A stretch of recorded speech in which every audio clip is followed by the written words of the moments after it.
서울 강남 성재병원 VIP 병실에서 시작된 이야기가 많은 이들의 가슴을 울리고 있습니다.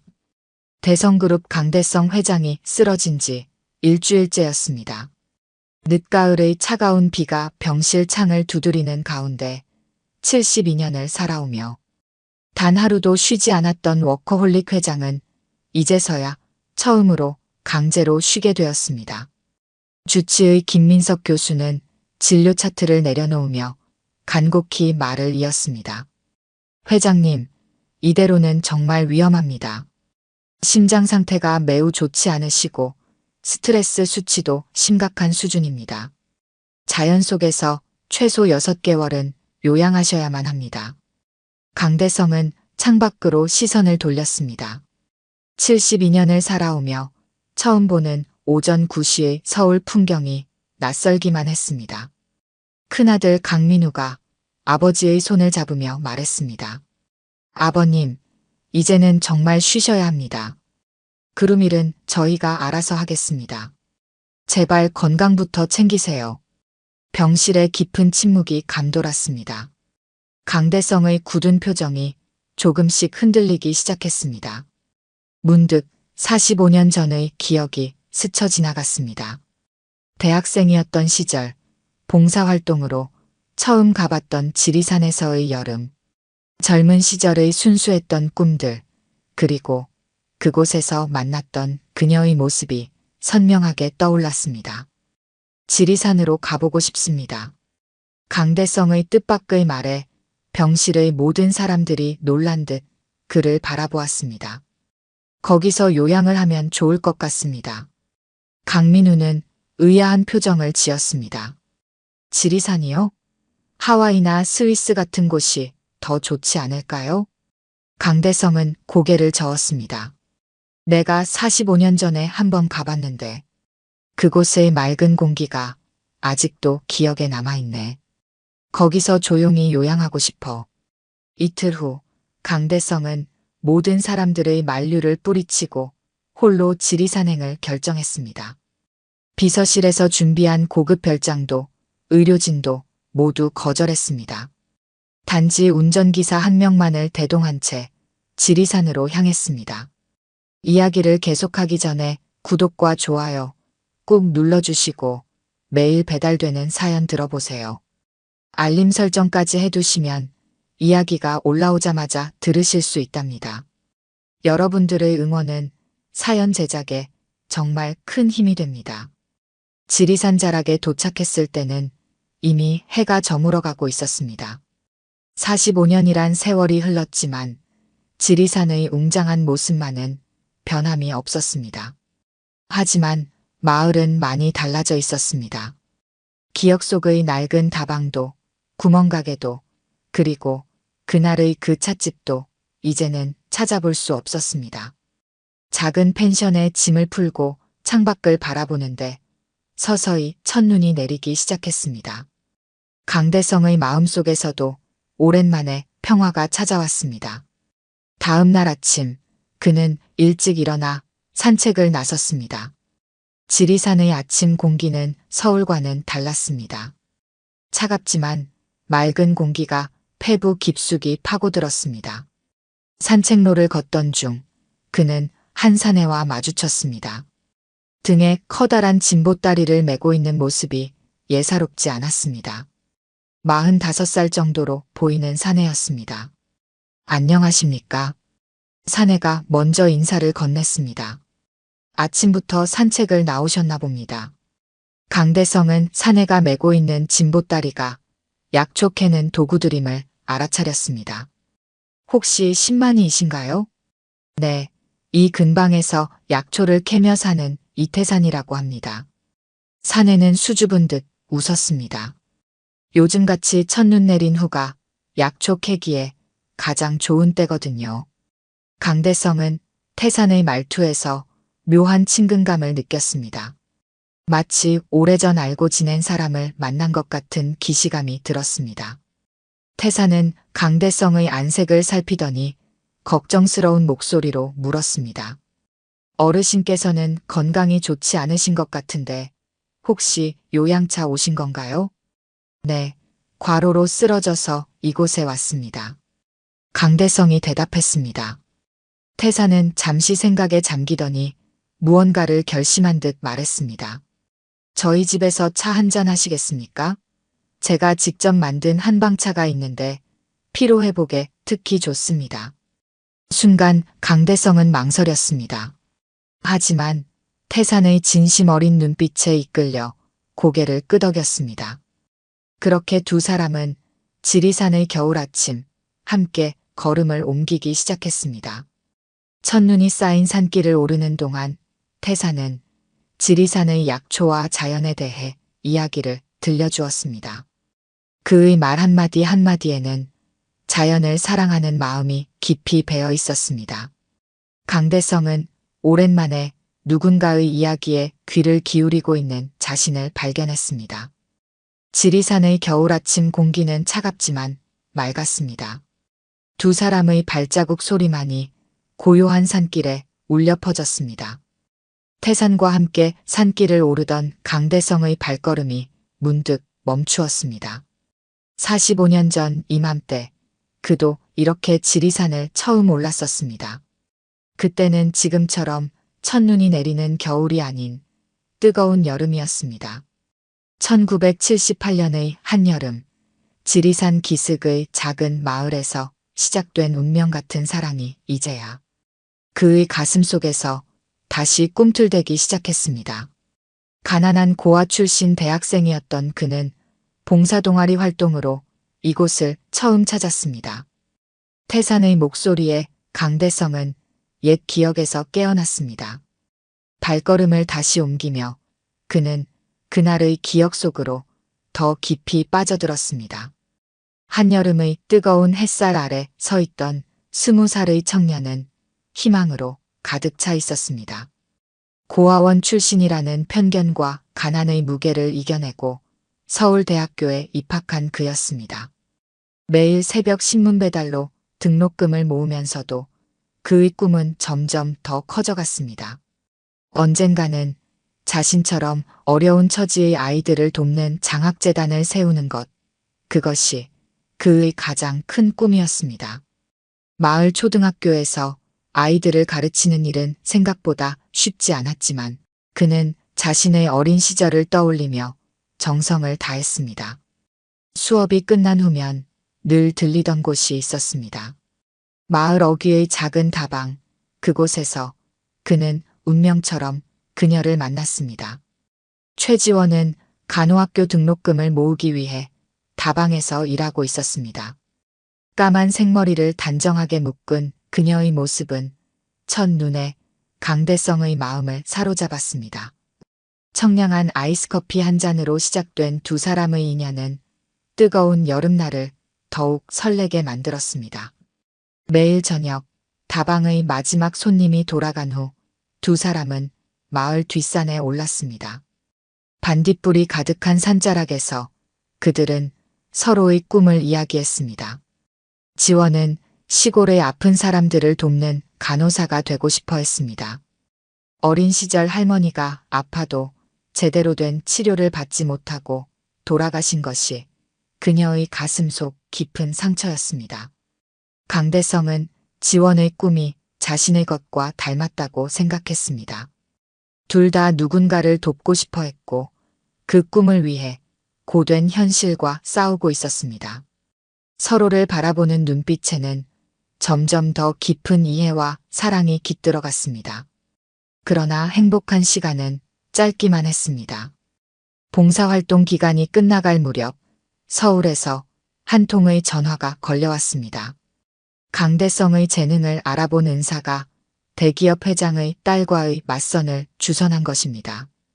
성공할 수 있는 절호의 기회였습니다. 장학재단의 꿈을 이룰 수 있는 발판이 눈앞에 놓인 것입니다.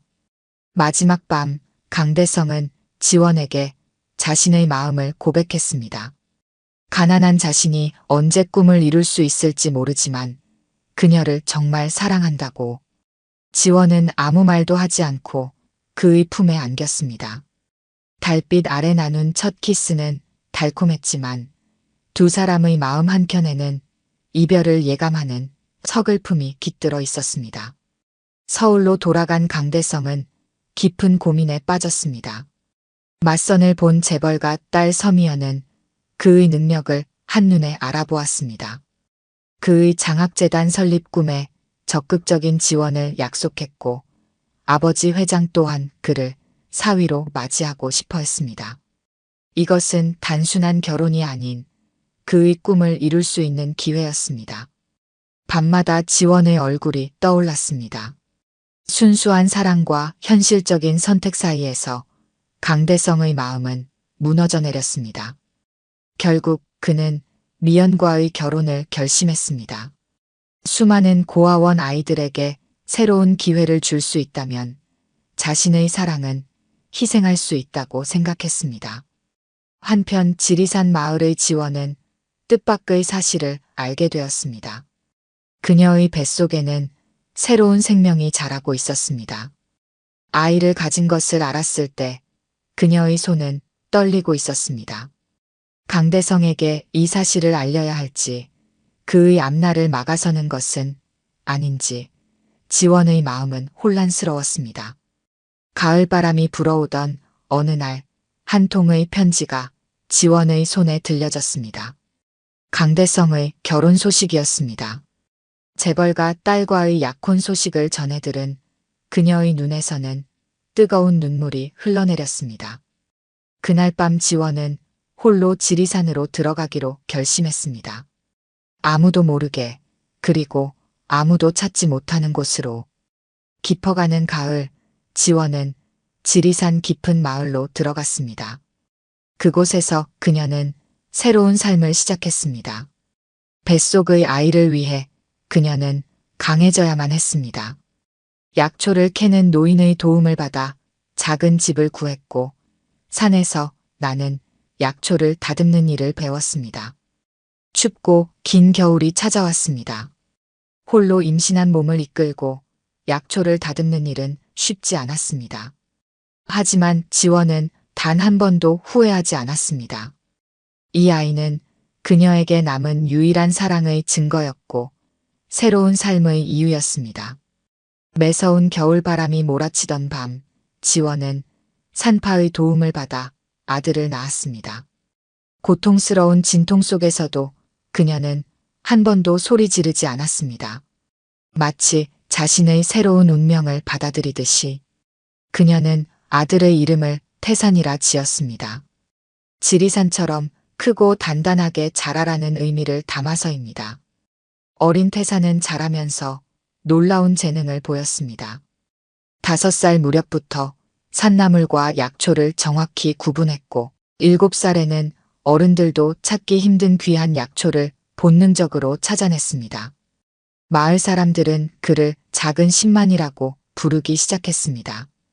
태산이 초등학교에 입학할 무렵 지원은 작은 한약재 밭을 일구기 시작했습니다. 농사를 지으며 틈틈이 읍내 한의원에서 약재 공부를 했고 차근차근 자신만의 약초 농사 비법을 터득해 나갔습니다. 힘든 날도 많았지만 그녀의 얼굴에는 늘 평온한 미소가 머물러 있었습니다. 태산은 학교가 끝나면 늘 어머니의 약초밭으로 달려왔습니다. 어린 나이에도 약초의 특성을 잘 이해했고 어떤 약초가 어떤 병에 좋은지도 술술 외웠습니다. 주말이면 어머니와 함께 산에 올라 약초를 캐러 다녔고 점차 혼자서도 산을 누비기 시작했습니다. 마을 사람들은 태산 모자를 특별한 눈으로 바라보았습니다. 처음에는 아버지 없는 아이를 키우는 젊은 여인을 수군거렸지만 시간이 흐르면서 그들의 시선은 존경으로 바뀌어 갔습니다. 지원의 약초 지식은 마을 사람들의 건강을 지키는 보물이 되었고 태산은 마을의 자랑이 되어 갔습니다. 세월이 흘러 태산은 20살이 되었습니다. 이제는 마을에서 가장 실력 있는 신만이로 이름을 날렸고 멀리서도 그를 찾아오는 사람들이 있었습니다. 그해 겨울 태산은 어머니에게 말했습니다. 어머니, 이제는 제가 어머니를 편하게 해드리고 싶습니다. 그 말을 들은 지원의 눈에서는 뜨거운 눈물이 흘러내렸습니다. 강대성을 떠나보낸 그날의 선택이 옳았음을 그녀는 다시 한번 확신했습니다. 비록 홀로였지만 지원은 자신의 삶이 결코 불행하지 않았다고 생각했습니다. 태산이라는 선물이 있었기에 그녀의 인생은 충분히 값진 것이었습니다. 이제 그 시절의 기억들이 강대성의 발걸음과 함께 하나둘 되살아나고 있었습니다. 태산과 함께 걷는 지리산의 겨울 산길에서 45년 전의 여름이 그의 마음을 다시 한번 뜨겁게 달구고 있었습니다. 지리산에서의 첫 주가 지나갔습니다. 강대성은 매일 아침 태산을 찾아 산을 오르고 있었습니다. 의사가 권한 운동이라고는 하지만 그의 발걸음에는 다른 이유가 있었습니다. 젊은 신만이 태산과 이야기를 나누는 시간이 이상하게 마음을 편하게 했기 때문입니다. 펜션으로 돌아와 창밖을 바라보는 강대성의 머릿속에는 온통 태산 생각뿐이었습니다. 그의 순수한 미소는 45년 전 이 지리산에서 만났던 누군가를 떠올리게 했습니다. 밤이 깊어가도 잠은 오지 않았습니다. 태산의 집에는 약초 냄새가 가득했습니다. 벽에 걸린 약초들 사이로 바람이 불어올 때면 은은한 향이 퍼졌습니다. 어머니께서 가꾸시는 약초밭이 있습니다. 요즘은 몸이 많이 편찮으셔서 거의 방에만 계시지만 원래는 이 근방에서 제일 실력 있는 약초 농사꾼이세요. 강대성은 자주 방문하면서도 태산의 어머니를 한 번도 보지 못했습니다. 늘 몸이 좋지 않다는 말만 들었습니다. 어머니가 몸이 약해지신 건 언제부터입니까? 강대성이 물었습니다. 아닙니다. 그저 요즘 들어 감기가 오래 가시질 않네요. 읍내 사람들 사이에서 수군거림이 일기 시작했습니다. 서울에서 온 큰 회사 회장님이 왜 하필 이 산골 청년을 매일같이 찾아오는지 그들은 이해할 수 없었습니다. 그 소문은 자연스레 태산의 귀에도 들어왔습니다. 회장님, 제가 궁금한 게 있습니다. 어느 날 산을 오르며 태산이 입을 열었습니다. 왜 이렇게 자주 저를 찾아오시는 건가요? 이제 건강도 많이 좋아지신 것 같은데. 강대성은 잠시 발걸음을 멈추었습니다. 그도 그 이유를 정확히 알지 못했습니다. 다만 이 젊은 신만이에게서 느껴지는 묘한 친근감, 그리고 그를 보고 있으면 차오르는 따뜻한 감정을 부정할 수 없었습니다. 한편 방 안의 지원은 아들의 이야기를 통해 자주 찾아오는 손님에 대해 듣고 있었습니다. 서울에서 온 큰 회사 회장님이라는 말에 별다른 생각이 들지는 않았습니다. 다만 아들이 그분과 점점 가까워지는 게 왠지 모르게 불안했습니다. 서울에서는 매일같이 전화가 왔습니다. 큰아들 강민우는 아버지의 건강이 걱정된다며 어서 돌아오시라 했지만 강대성은 아직은 더 머물러야 할 것 같다고 대답했습니다. 몇 주가 지난 겨울 어느 날 아침이었습니다. 2층에서 희미한 소리가 들렸습니다. 태산아, 어머니 이제 좀 괜찮아졌다. 오늘은 내가 직접 손님께 차라도 대접하마. 그리고 계단을 한 걸음 내려오던 최지원의 목소리가 멈춰버렸습니다. 태산이 챙겨준 약초차를 마시며 이야기를 나누던 강대성도 그대로 굳어버렸습니다. 45년이란 세월이 무색하게도 서로를 한눈에 알아보았습니다. 태산은 어리둥절한 표정으로 두 사람을 바라보았습니다. 마치 시간이 멈춘 것처럼 아무도 움직이지 않았습니다. 방 안에는 이상한 긴장감이 가득했습니다. 강대성의 긴 고백이 이어졌습니다. 45년 전 여름, 젊은 대학생이었던 그가 봉사활동으로 이 마을에 왔던 일부터 다방에서 일하던 지원을 처음 만난 순간까지, 그리고 가난한 그들의 사랑, 이별, 그 후의 선택까지 모든 진실이 방 안에 차곡차곡 쌓여갔습니다. 태산의 얼굴이 창백하게 변해갔습니다. 지원은 아들의 반응이 두려워 고개를 들지 못했습니다. 45년간의 비밀이 무너져 내리는 소리가 태산의 귓가에 울렸습니다. 자신이 알던 모든 것이, 그가 믿었던 모든 이야기가 한순간에 뒤바뀌고 있었습니다. 지원의 눈에서는 눈물이 흘러내렸습니다. 홀로 아들을 키우며 꾹꾹 눌러 담았던 45년의 그리움과 아픔이 한꺼번에 터져 나왔습니다. 강대성도 할 말을 잃었습니다. 자신의 선택이 이들에게 얼마나 큰 상처를 주었는지 이제야 깨달았습니다. 태산의 마음속에서는 폭풍이 일었습니다. 어머니의 눈물 속에 담긴 45년의 무게를 이제야 이해할 수 있었습니다.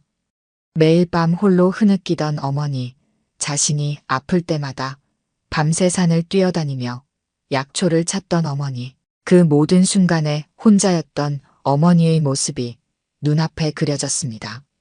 하지만 그와 동시에 분노가 치밀어 올랐습니다. 자신을 버린 아버지가 눈앞에 있다는 사실이, 그것도 성공한 회사 회장의 모습으로 나타났다는 현실이 견딜 수 없었습니다. 가난 때문에 성공을 위해 자신과 어머니를 버렸다는 사실이 가슴을 후벼 팠습니다. 방 안의 공기는 점점 더 무거워졌습니다. 지원은 눈물을 참으려 애썼지만 차마 감정을 숨길 수 없었습니다. 거실 한편에 놓인 사진 속 젊은 시절의 그녀와 태산의 아버지가 웃고 있었습니다. 그 미소가 지금은 너무도 멀게만 느껴졌습니다. 태산은 자리에서 벌떡 일어났습니다. 더는 이 자리에 있을 수 없었습니다. 그의 발걸음은 자연스레 현관문을 향했습니다. 어머니의 흐느낌이 등 뒤에서 들려왔지만 그는 돌아보지 않았습니다. 창밖에는 어둠이 내려앉고 있었고 공기는 싸늘하게 식어가고 있었습니다. 발걸음은 점점 더 빨라졌고 이내 그는 집을 벗어나 산을 향해 달려갔습니다. 어린 시절부터 익숙했던 산길이었지만 오늘만큼은 낯설게 느껴졌습니다. 쌓이는 눈은 그의 발자국을 지웠고 산속은 고요했습니다. 가끔 들려오는 부엉이 소리만이 그가 외톨이가 아님을 증명해 주는 듯 했습니다. 태산은 정신없이 산을 올랐습니다. 평소라면 절대 오르지 않았을 험한 길이었지만 지금은 그저 더 깊은 곳으로 가고 싶었습니다. 나뭇가지들이 그의 옷을 붙잡는 듯했고 바위는 미끄러워 발을 헛디딜 위험이 있었습니다. 하지만 태산은 멈추지 않았습니다. 마치 현실로부터 도망치려는 듯 숨이 턱까지 차오를 때까지 걸음을 재촉했습니다. 바람이 매섭게 얼굴을 스쳤고 옷깃을 여미며 더욱 빠르게 움직였습니다. 사방이 온통 하얗게 변해가고 있었습니다. 첫눈이 내리기 시작한 것입니다. 차가운 공기가 피부를 파고들었지만 그의 마음속 혼란을 가라앉히기에는 역부족이었습니다. 깊은 산중 절벽 앞에 도착했을 때였습니다. 며칠 전부터 찾고 있던 백두굴이 눈앞에 보였습니다. 전설처럼 전해 내려오던 이 동굴은 깊은 산속에서 오직 몇몇만이 알고 있는 곳이었습니다. 태산은 평소라면 조심스럽게 접근했겠지만 이날만큼은 달랐습니다. 마음이 혼란스러운 상태로 바위를 타던 태산의 발이 미끄러졌습니다. 순간적인 실수였습니다. 그대로 날카로운 바위 모서리에 다리를 찢고 말았습니다. 순간 날카로운 통증이 몰려왔습니다. 그는 본능적으로 다리를 움켜잡았지만 피가 멈추지 않았습니다. 생각보다 상처는 깊었습니다. 당장 내려가지 않으면 위험할 것이 뻔했지만 그는 움직일 수 없었습니다. 고통과 추위가 점점 더 심해졌고 하늘에서는 더 거센 눈이 내리기 시작했습니다. 그의 시야는 점점 흐려졌고 정신이 아득해졌습니다. 지원은 아들이 나간 후 한동안 오열했습니다. 그녀의 마음은 이미 한없이 무너져 내리고 있었습니다.